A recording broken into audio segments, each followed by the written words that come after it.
என்னது பிஎஸ்என்எல் கூட டாடா இணைகிறாங்க? எப்படி வேற லெவல் இல்ல? ஏர்டெல், ஜியோ, வோடபோன் அப்படின்னு சொல்லி எல்லாருமே அவங்க இஷ்டத்துக்கு ரீசார்ஜ் பிளான் ஏத்திட்டே இருக்கிறது கடுப்பாயிட்டு இருக்காங்க. இந்த நிலையில டாடா வந்து பிஎஸ்என்எல் கூட நான் கூட சேர்ந்துட்டா அப்படின்னு. இன்னொரு முக்கியமான விஷயம் என்னன்னா, பிஎஸ்என்எலுக்கு 4G 5G சொல்லி நெட்வொர்க் இல்ல. மத்தியில தான் டாடா பிஎஸ்என்எல் கூட கை கோக்குறாரு. ஜியோ பாத்தீங்கன்னா 39.3%, ஏர்டெல் பாத்தீங்கன்னா 32.8%, வோடபோன் பாத்தீங்கன்னா 19%, பிஎஸ்என்எல் வெறும் 8%.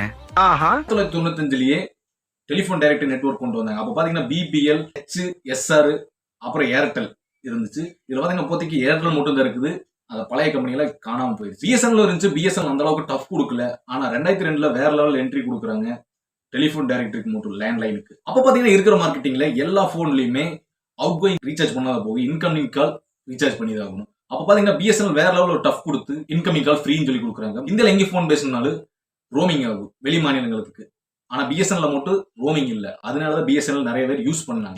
TRIA அப்படி சொல்லி ஒரு ஆர்கனைசேஷன் இருக்கு. Telephone regular authority of the India. ஒரு நெட்வொர்க் வந்து ரீசார்ஜ் பிளான் விலையை தராங்க, அறிவிச்சுட்டு தான் அதுக்கப்புறம் தான் ஏத்த முடியும். இவங்க கிட்ட போய் கேட்கற பாத்தீங்கன்னா 4G இருந்து 5G கொண்டு வர போறாங்க, அதனால இவங்க விலையேற்றுறது எந்த ஒரு தப்பு இல்ல ரீசன் சொல்லி இருக்காங்க. பக்கத்து வீட்டு தாத்தா கூட பிஎஸ்என்எல் தான் யூஸ் பண்ணிட்டு இருக்காரு. ஏன்னா அப்ப எங்க ஊர்ல டவரே இல்ல. இப்போ பாத்தீங்கன்னா வேற லெவல் டவர் கிடைக்குது. சின்ன வயசுல எல்லாமே பார்த்திருப்பாங்க ஏர்டெல், ஏர்செல், வோடபோன், ஜியோ அப்படின்னு சொல்லி கொடை வச்சு அதுல சிம் வித்துட்டு இருப்பாங்க. இப்ப ரீசெண்டா நான் வேலைக்கு போற பாக்குற பிஎஸ்என்எல் சிம் கொடை வச்சு வித்துட்டு இருக்காங்க வெறும் 100 ரூபாய்க்கு. டொக்கோமோ அப்படின்னு சொல்லி இருந்துச்சு. டொக்கோமோனா வேற யாரும் இல்ல, அது டாடா தான். அப்ப பருப்பு வேகல, இப்ப வேக வைக்கிறதுக்கு வந்திருக்காரு.